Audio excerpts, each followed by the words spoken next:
ओम श्री गणगणपति नमः। श्री गणेश की वंदना कर, दिन के स्वामी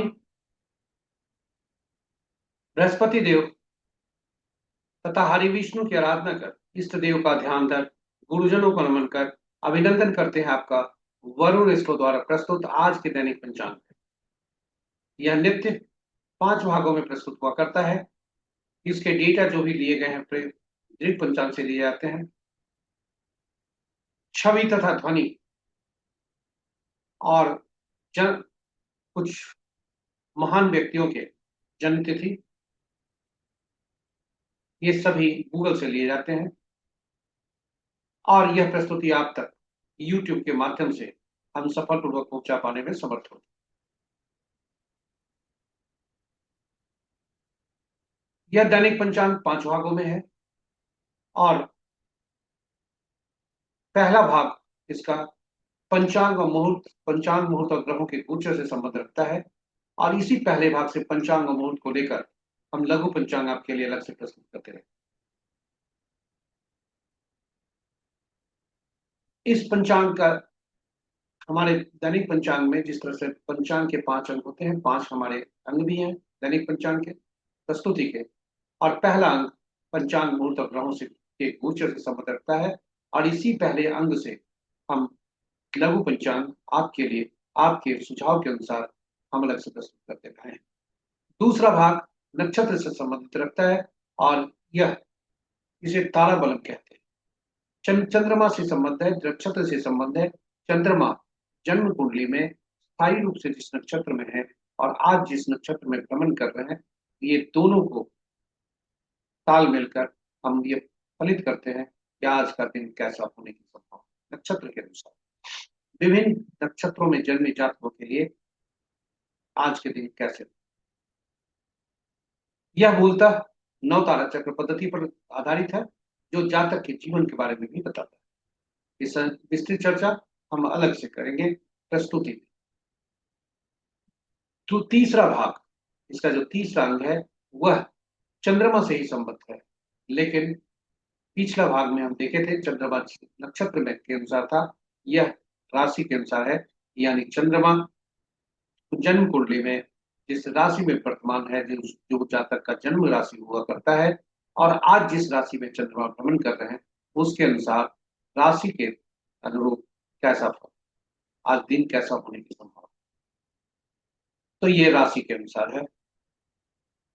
तीसरा भाग आपके लिए इसी से चंद्र बलम कहते हैं। चौथा भाग चौघड़िया से संबंधित है। यह एक प्रकार का मुहूर्त होता है जो शुभ और अशुभ काल दर्शाता है। किस शुभ अशुभ काल में कौन से कार्य करने चाहिए, कौन से त्यागने चाहिए, किस अशुभ काल को त्याग देना चाहिए। और यह जो चौघड़िया होता है वह विभिन्न कार्यों के लिए होता है, विभिन्न प्रयोजनों के लिए होता है, चाहे वह कार्य दैनिक हो, विशेष हो, पहली बार हो रहा हो, ये सभी के लिए चौघड़िया उपयुक्त होता है। तो चलिए विशेष चर्चा हम प्रस्तुति में करेंगे और 5वां और अंतिम भाग अंक ज्योतिष के अनुसार आज कैसा दिन, यह अंकों के अनुसार होता है। यानी आज का दिन जो अंक बता रहे हैं और विभिन्न तिथियों को जो जन्मे जातक हैं उनके साथ तालमेल कर कैसा दिन रहने की संभावना है, यह हम निकालते हैं। इन्हीं शब्दों के साथ हम आपको ले चलते हैं प्रस्तुति के पहले भाग और इसके पहले कि हम चले पहले भाग में पंचांग पर थोड़ी चर्चा कर लेते हैं। पंचांग हमारे हम सबके जीवन में शुभ मुहूर्त और अशुभ मुहूर्त तो बताता ही है, साथ ही यह हमारी निर्णय क्षमता को सुदृढ़ करता है, आत्मबल को बढ़ाता है। पंचांग प्रकृति और ब्रह्मांड की ऊर्जा के साथ संतुलन स्थापित करने में सहायक होता है, जिससे जीवन में शांति, समृद्धि और सकारात्मकता का संचार होता है। अतः पंचांग का अनुसरण करके हम अपने जीवन को अधिक सफल और समृद्ध बना सकते हैं। तो चले पंचांग के जीवन में हम भूमिका को देखते हुए हम सब आए पंचांग का अनुसरण करें और पंचांग का अनुसरण कर अपने जीवन में शांति, समृद्धि और सकारात्मकता का संचार सुनिश्चित करते हुए अपने जीवन को अधिक सफल और समृद्ध बनाएं। साथ ही साथ साझा करें इस प्रस्तुति को अपने मित्रों, परिजनों तथा शुभेच्छुओं के संग, ताकि वे भी पंचांग का अनुसरण करके अपने जीवन को में शांति, समृद्धि और सकारात्मकता का संचार सुनिश्चित करते हुए अपने जीवन को अधिक सफल और समृद्ध बना सके। साथ ही साथ प्रस्तुति के विभिन्न अंगों को से भी वे उसका ज्ञान प्राप्त कर, उसकी जानकारी प्राप्त कर, उससे लाभान्वित होकर अपने जीवन में शुभता अधिक ला सकते। इन्हीं शब्दों के साथ हम पंचांग की तरफ चलते हैं। पंचांग के पहले भाग में आपको ले चलते हैं। याद रखें, पंचांग 5 भागों में है, हर भाग महत्वपूर्ण है, इसलिए कहीं जाइएगा नहीं, हमारे साथ बने रहिएगा। और किसी भी कार्य को आरंभ करने के लिए गणेश की स्तुति की जाती है मन ही मन। तो हम भी गणेश की मन ही मन क्षण भर के लिए स्तुति करते हैं और बिना अपना होठ हिलाए हम स्तुति करते हैं और तब फिर आपको ले चलते हैं दैनिक पंचांग के पहले भाग।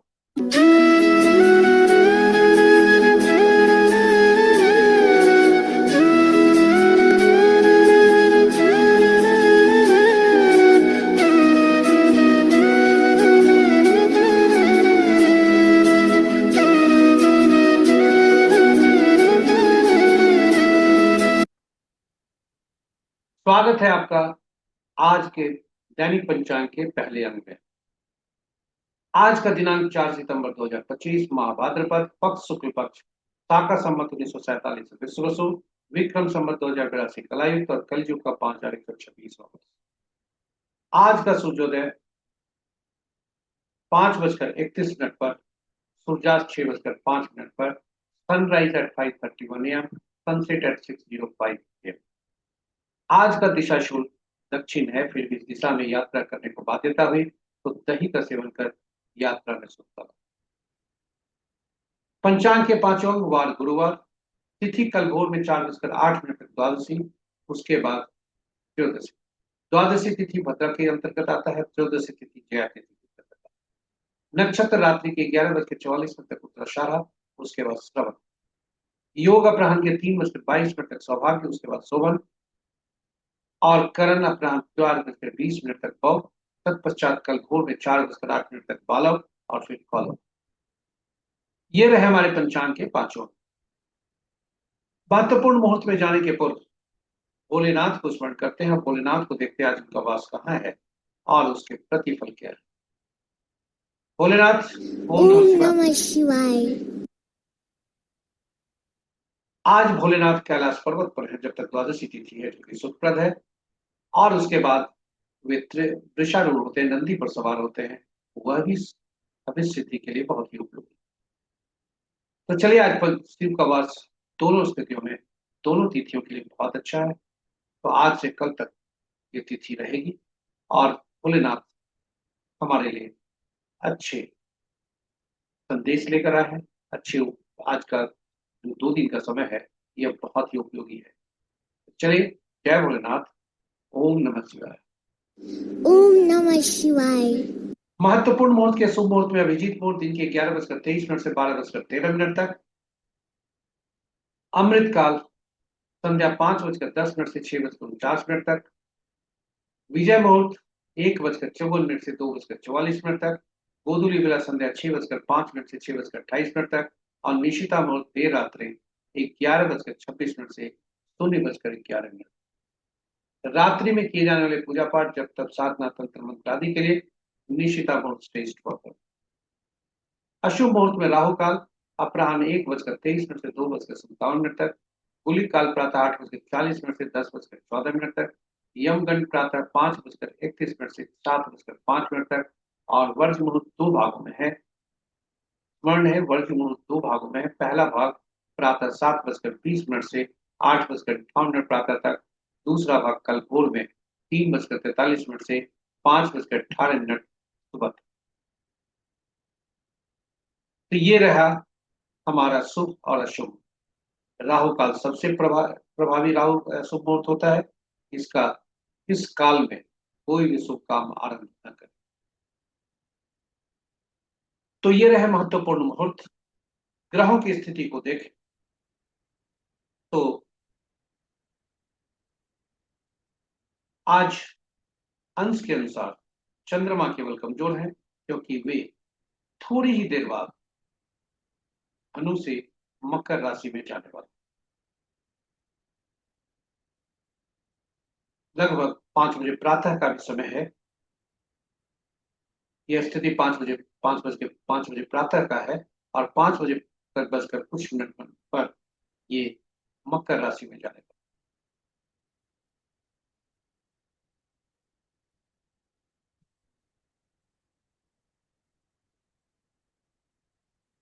तो और शेष ग्रह अपनी पूर्ववत स्थितियों में है। इस प्रकार मित्र राशि में 2 ग्रह, शत्रु राशि में 4 ग्रह, सम राशि में 2 ग्रह, स्व राशि में 1 ग्रह, सूर्य की राशि में 3 ग्रह, बुध की राशि में 2 ग्रह, बृहस्पति की राशि में 2।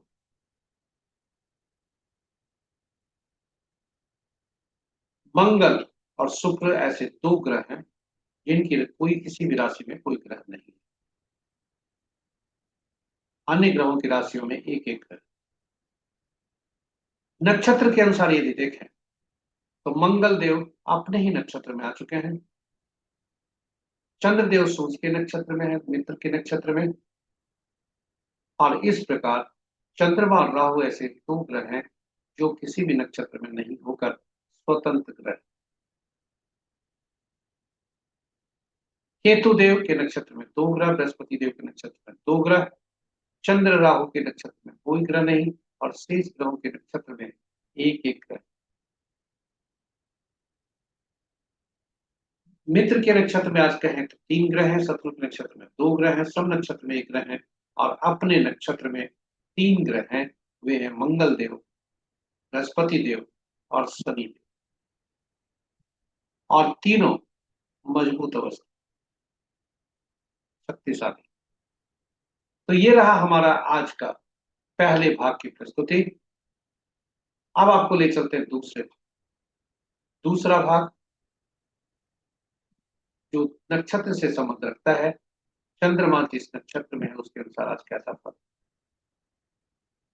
इसे हम ताराबलम कहते हैं। ताराबलम के समक्ष जो हॉरिजॉन्टल कॉलम है उसमें जो भी नक्षत्र के नाम दिए गए, यह चंद्रमा के वर्तमान गोचर से संबंध रखता है। और ताराबलम के नीचे जो वर्टिकल रोज है उसमें भी नक्षत्रों के नाम है। यह जन्म कुंडली में चंद्रमा जिस नक्षत्र में है उससे संबंध रखता है, स्थायी रोज। तो यह मूलतः नवतारा चक्र पद्धति पर आधारित है। नवतारा चक्र पद्धति इस सिद्धांत पर है कि ग्रहों के मन नक्षत्र हुआ करते हैं, नक्षत्र ही ग्रह के फल देते हैं, न ग्रह अपना फल नहीं देते।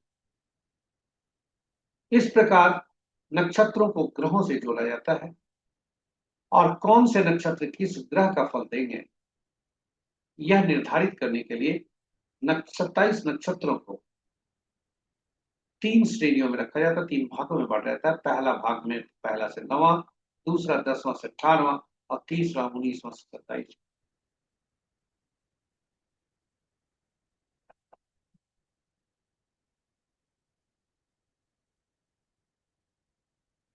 और ये 3 श्रेणियों में रखी गई। ग्रहों को महादशा के क्रम में रखा गया, यानी केतु देव पहला ग्रह, शुक्र दूसरा, सूर्य देव तीसरा, चंद्रदेव चौथा, मंगल देव पांचवा, राहु देव छठा, बृहस्पति देव सातवां, शनि देव आठवां, और बुध देव नौवां। इस तरह से ग्रहों को महादशा के क्रम में रखा गया। अब केतु देव के साथ उन नक्षत्रों को जोड़ा गया जो हर श्रेणी में पहला नक्षत्र है, यानी पहले श्रेणी से पहला, दूसरे श्रेणी से 10वां, और तीसरे श्रेणी से 19वां। इन नक्षत्र का स्वामित्व केतु देव को मिला। उसी तरह से दूसरा नक्षत्र हर श्रेणी में से, यानी पहले से दूसरा, दूसरे से 11वां, और तीसरे से 20वां नक्षत्र दूसरे ग्रह शुक्र देव के साथ उसके स्वामी बने। और इसी क्रम में चलते हुए 9वां, 18वां, 27वां नक्षत्र समूह के स्वामी बुध देव बने। और यह सूची इस प्रकार है, ये काफी उपयोगी है, आप सहेज कर रख सकते हैं। अब चर्चा करते हैं फलित कैसे करते हैं, यह महत्वपूर्ण है। क्योंकि यदि हम फलित नहीं करें तो जानकारी हमारी अधूरी होगी, उपयोगी आप यह आपके लिए उपयोगी नहीं हो पाए। तो चलिए फलित को देखें। जिस जातक का जन्म जिस नक्षत्र में हुआ है, किसी भी जातक का जन्म जिस नक्षत्र में हुआ है, उस नक्षत्र को पकड़ते हुए उनके स्वामी को देखें और गणना वहां से आरंभ करें। पहला ग्रह वही होंगे जो कि मिश्रित फल देंगे। वहां से दूसरा, चौथा, छठा, आठवां और नौवां ग्रह जो हुए वे शुभ फलदायी होंगे। वहीं इसके विपरीत पहला, तीसरा, पांचवां, सातवां जो ग्रह होंगे वे अशुभ फलदायी। अब उदाहरण स्वरूप हम लेते हैं कि आज का नक्षत्र, मान लीजिए कि आज शुक्र के नक्षत्र में किसी जातक का जन्म हुआ, यानी भरणी, पूर्वा फाल्गुनी या पूर्वाषाढ़ा नक्षत्र में जन्म हुआ। चलिए मानते हैं पूर्वाषाढ़ा नक्षत्र में ही जन्म। तो इसके चाहे किसी भी नक्षत्र में जो दूसरे नक्षत्र, दूसरे ग्रह के जो स्वामी, दूसरा ग्रह जो स्वामी बनते हैं, यानी दूसरा, 11वां, 20वां नक्षत्र, तीनों नक्षत्रों के स्वामी शुक्रदेव बनते हैं। इसलिए इस नक्षत्र में जन्मे जातक के लिए फलित हुई। तो अगर हम पूर्वाषाढ़ को लेते हैं, इनके स्वामी शुक्र हुए, तो पहला नक्षत्र जो हुआ शुक्रदेव, दूसरा सूर्य, तीसरा चंद्रमा, चौथा मंगल, पांचवां राहु, छठा बृहस्पति, सातवां शनि, आठवां बुध और नौवां केतु। अब यहां से यदि हम गणना करते हैं तो पहला ग्रह मिश्रित फल देंगे, अच्छा उतना फल नहीं देते। तीसरा जो होता है चंद्रमा, पांचवां राहु, सातवां शनिदेव।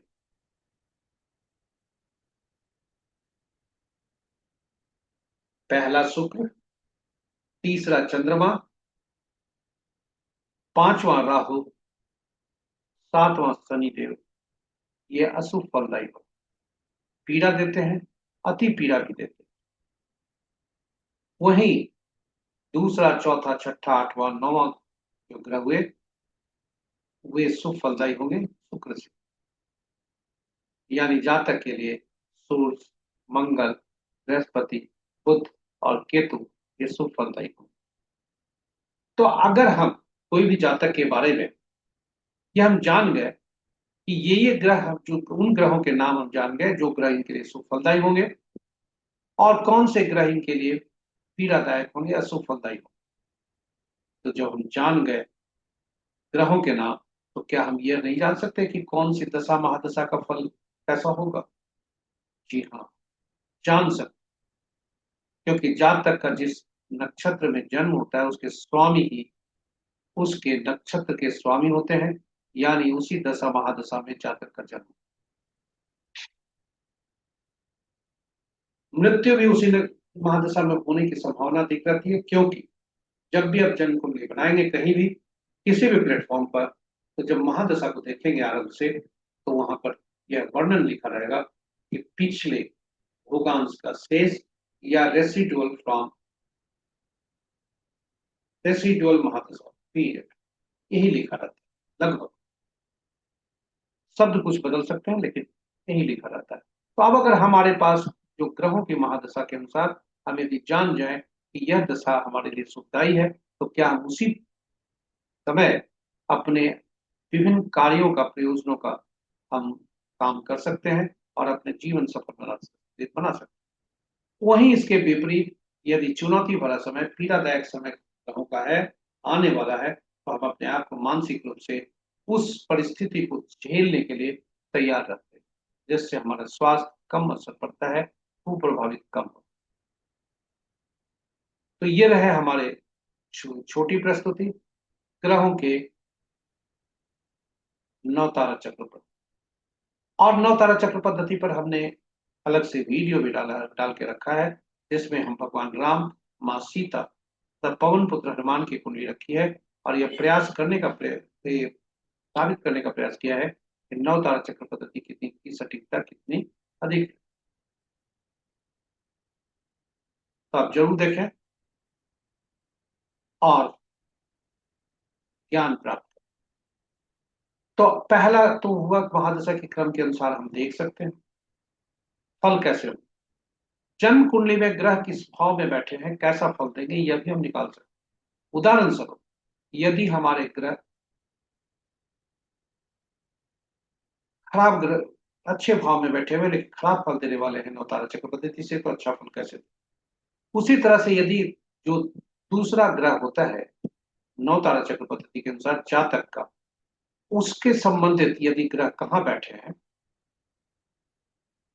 और किस भाव में बैठे हैं, किस राशि के साथ बैठे हैं, यदि वह जातक उस से संबंधित कार्य करता है तो उसके लिए संपत्ति का कारक बनेगा। जैसे हम दूसरे भाव का स्वामी के में ही घूमते रह जाते हैं और इस परिणाम हमारे अनुरूप नहीं निकलता।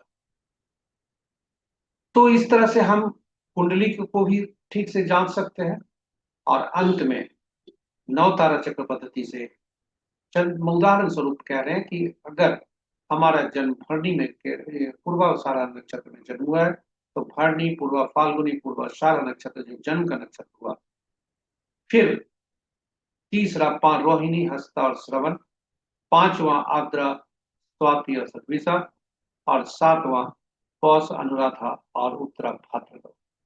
इस नक्षत्र में जन्मे जातक हमारे लिए अशुभता लाएंगे। सावधान रहें ऐसे जातक को पीएस बनाने से, ऐसे जातक को बहुत करीब लाने से दूरी बनाए रखें, क्योंकि मुहूर्त में भी इन मुहूर्तों को जब तारा जन्म, विपत और प्रत्यय या नैधन्य में होता है तो उस मुहूर्त को त्यागना जरूरी हो। इसलिए मनोबल को ऊंचा करने के लिए, या कोई विपत्ति आपके पास नहीं आए, कोई समस्या नहीं आए, तो आप देखें कि आपके पार्टनर, बिजनेस पार्टनर यदि हैं तो वे कौन से नक्षत्र में जन्म लिए हैं और आपके लिए वो क्या है, आप उनके लिए क्या है। उसी तरह से कार्यालय में काम करते हैं, आपके बॉस, आपके अधीनस्थ कर्मचारी, ये सभी हम नवतारा चक्र पद्धति से जान सकते हैं कि उनके साथ संबंध कैसे हो। तो चलिए आज की प्रस्तुति इतनी ही। अब हम देखते हैं चंद्रमा जन्म नक्षत्र में के अनुसार और आज के दिन के अनुसार कैसा फल दे रहे। तो आज चंद्रमा पूर्वाषाढ़ा नक्षत्र में और उत्तराषाढ़ा नक्षत्र में भ्रमण करेंगे, सॉरी उत्तराषाढ़ा और श्रवण नक्षत्र में आज भ्रमण करेंगे। और इसका फल यदि हम भरणी, पूर्वा फाल्गुनी और पूर्वाषाढ़ा नक्षत्र से देखते हैं तो संपत होता है, दूसरा ग्रह बनता है जो कि शुभकारी। उसके बाद का जो समय है यानी 11:44 रात्रि के बाद विपत का कारण बनता है। इसलिए शुभ मुहूर्त यही, किसी भी कार्य को निष्पादन करें। पहला भाग शुभकारी है, 11:44 से दूसरा भाग जो रात्रि का होगा वह शुभकारी। उसी तरह से यदि हम कहें पुनर्वसु, विशाखा और पूर्वा भाद्रपद में जन्मे जातक के लिए पहला भाग शुभ है, दूसरा भाग अशुभ।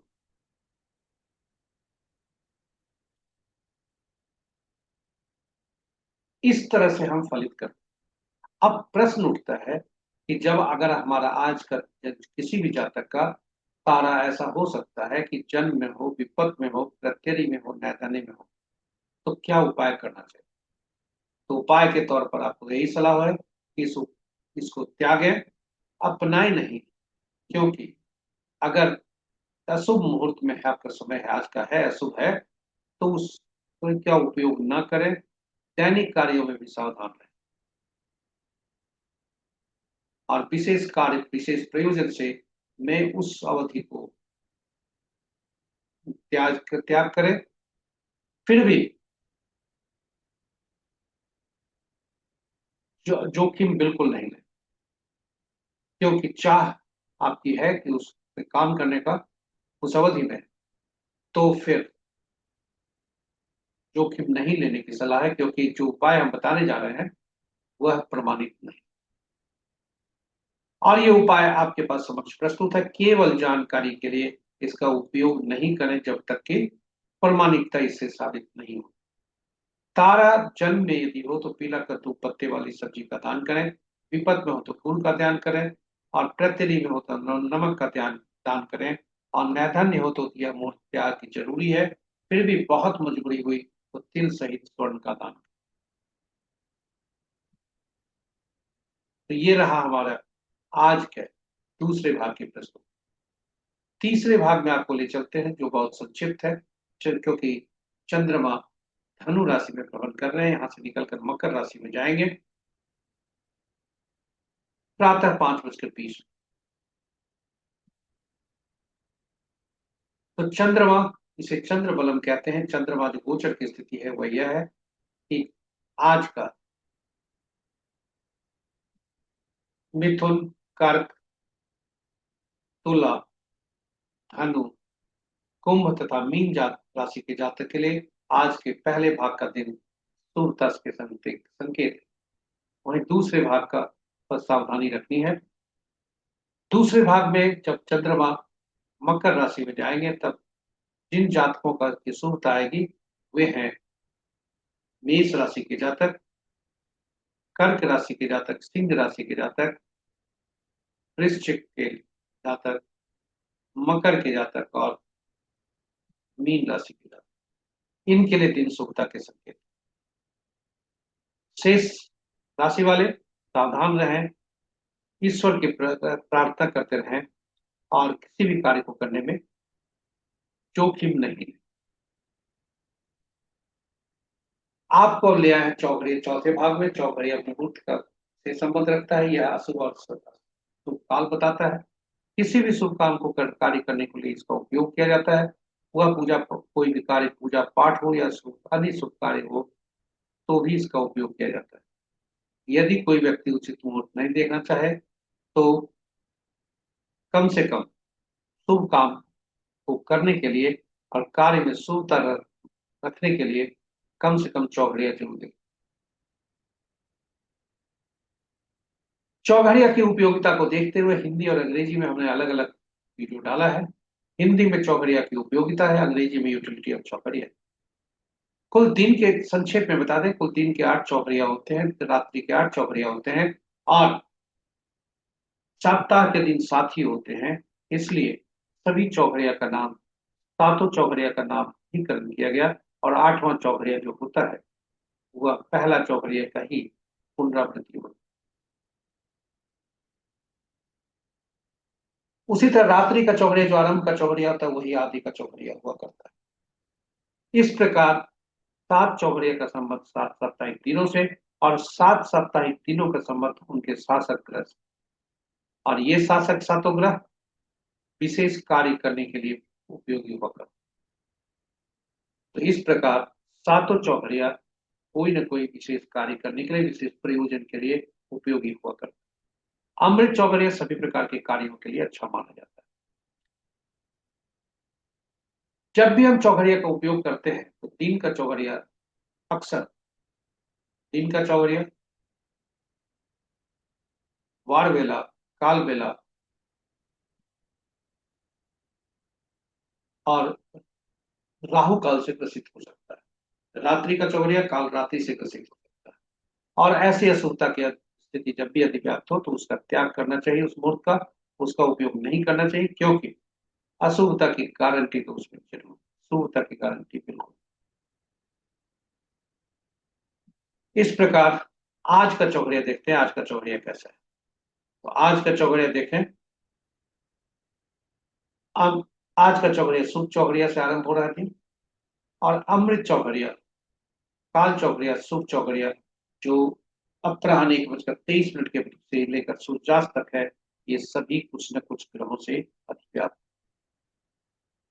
अमृत चौघड़िया 1:23 से 2:57 तक राहु काल से, काल चौघड़िया 2:57 से 4:31 से तक काल बेला से, और शुभ चौघड़िया 4:31 से 6:05 तक संध्या को, ये भी वार वेला से ग्रसित। रात्रि का चौघड़िया लाभ चौघड़िया 11:48 से 1:14 तक है, वह काल रात्रि से। तो ये हुई चौघड़िया की प्रस्तुति। आशा करते हैं ये आपके लिए उपयोगी होगा और ज्ञानवर्धक भी, तथा दैनिक जीवन में यह आपके लिए काफी उपयोगी होगा। इसी आशा के साथ हम आपको ले चलते हैं पांचवें भाग, जो अंतिम भाग है, अंक ज्योतिष के अनुसार कैसा दिन रहने की संभावना है। तो अंक ज्योतिष में अंक, नाम ही अंक है, अंकों का खेल है। अंकों के अनुसार कैसा हमारे ट्रेड्स के बारे में, हमारे चरित्र के बारे में, हमारे पर्सनालिटी के बारे में हम जानते हैं।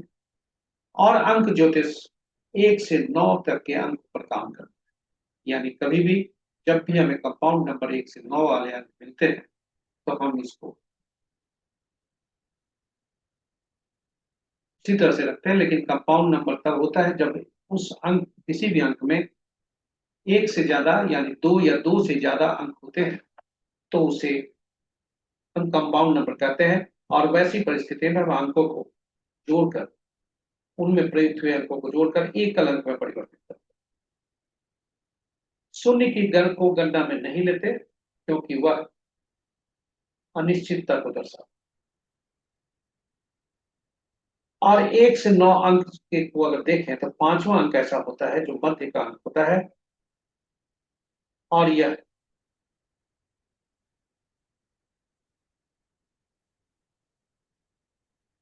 अपने से पहले आने वाले अंकों को और बाद में आने वाले अंकों को संतुलित रखता है।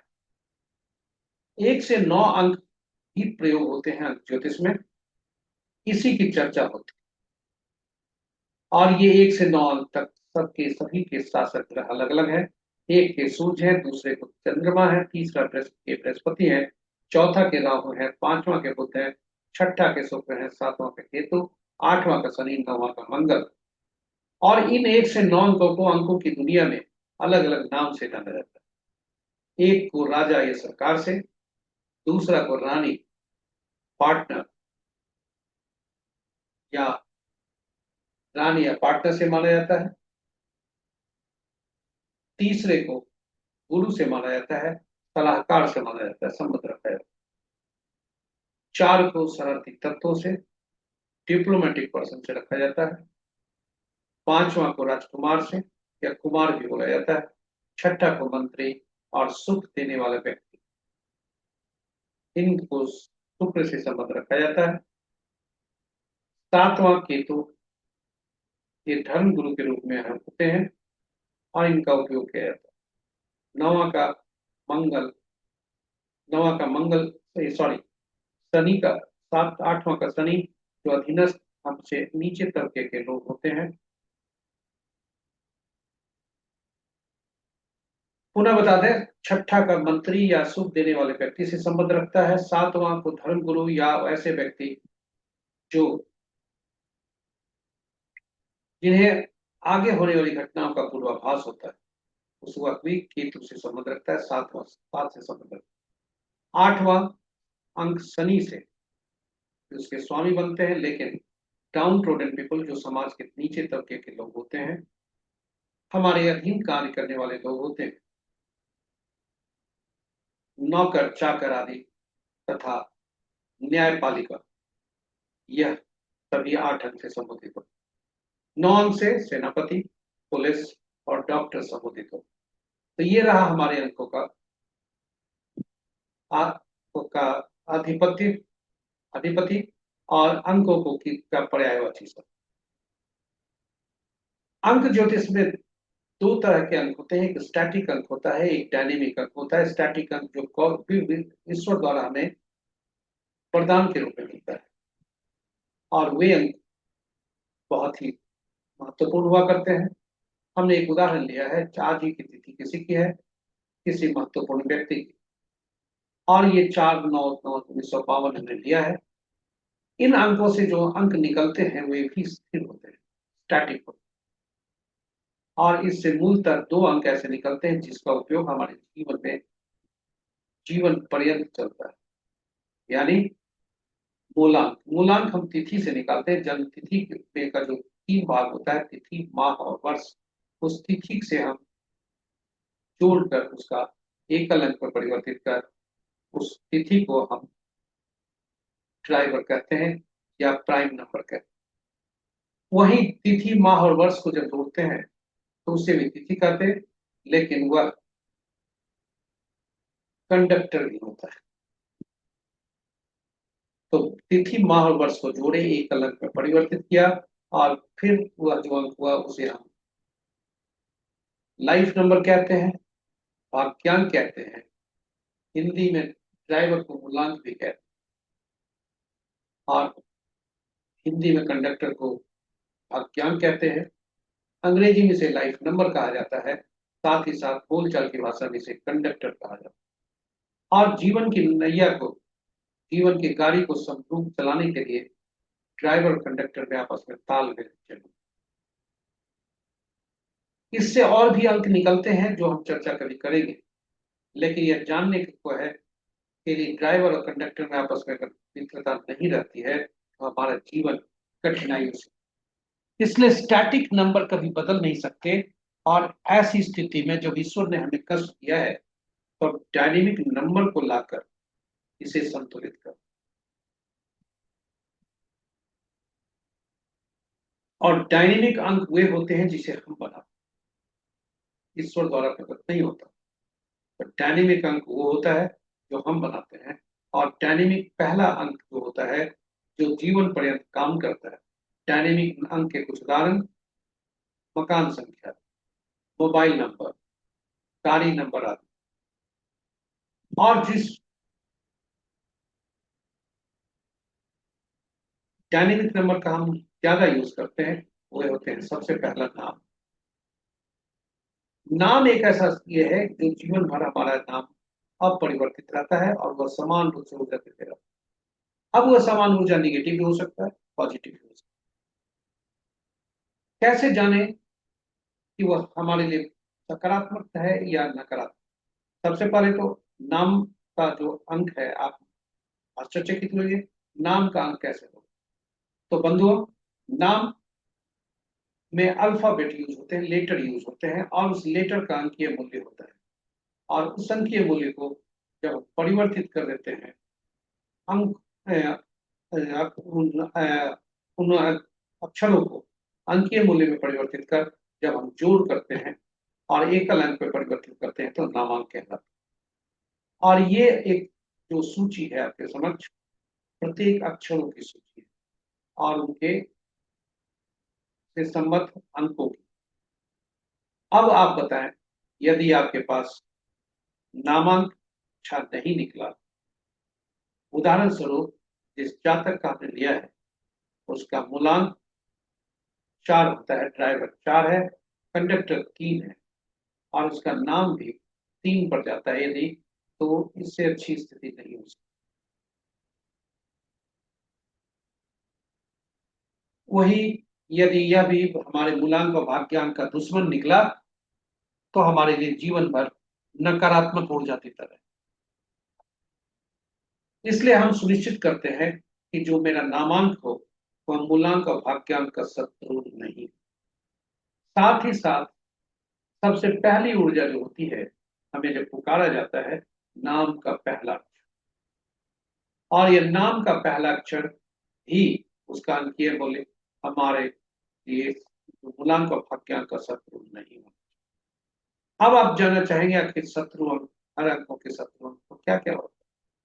तो आपके सूचनार्थ सभी अंकों के शत्रु अंक आपके समक्ष प्रस्तुत। एक के शत्रु अंक 8 होते हैं, दो के 4 6 8 9 होते हैं, तीन के 6 होते हैं, चार के 8 9 4 2 होते हैं, पांचवा का कोई नहीं, छठा का 3 9, सातवां का 7 9 3, आठवां का 1 2 9 4 8, और नौवां का 6 4 2 8 9। ये सभी शत्रु अंक। और साथ ही साथ ड्राइवर और कंडक्टर यदि आपका कोई भी एक होता है तो उसका नाम का पहला अक्षर एफ पी नहीं होता। उसी तरह से अगर यह आपके लिए तीन यदि बनता है तो यू भी डब्ल्यू से उसका नाम नहीं होता। ये सभी उदाहरण आपके समक्ष प्रस्तुत है, सभी की सूची, और ये आपके लिए उपयोगी। पुनः बता दें, यह सुनिश्चित होना अत्यावश्यक है कि नामांक यानी नाम का पहला अक्षर मूलांक या भाग्यांक का शत्रु नहीं। तो चलिए आज इतना ही। अब आपको ले चलते हैं आज अंक ज्योतिष के अनुसार कैसे तीन जानेंगे।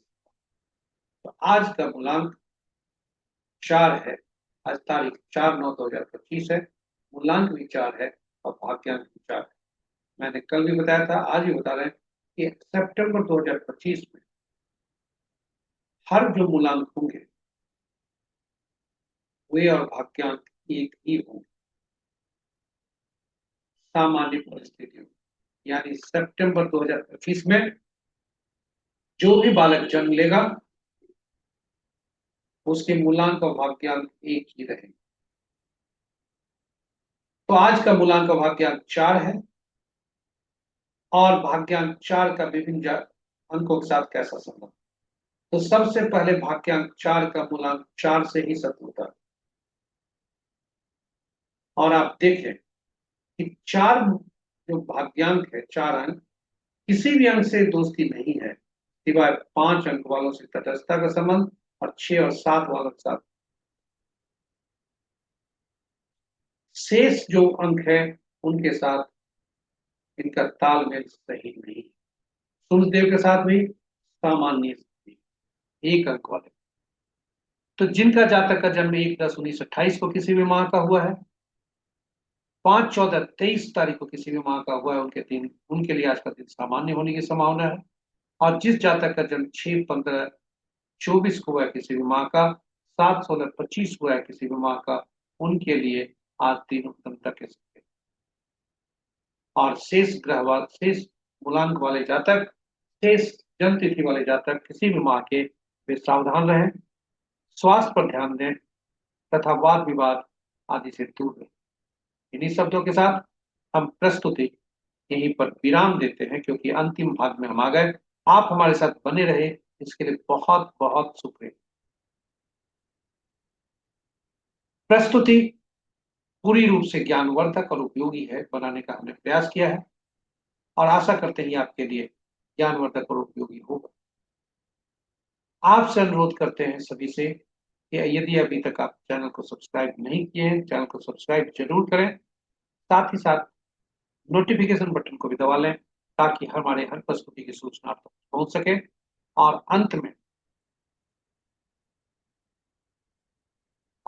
में हम सभी सब या पुराने या नए सब्सक्राइबर से अनुरोध करते हैं कि आप इस चैनल को, इस प्रस्तुति को अपने मित्रों, परिजनों तथा शुभेच्छुओं के साथ साझा करें ताकि उनके लिए हर प्रस्तुति का हर अंग, जो दैनिक पंचांग 5 भागों में है, उसका हर अंग उनके पांचों ज्ञानेंद्रियों को खोले, उनके लिए सकारात्मक ऊर्जा लेकर जाए और उपयोगी।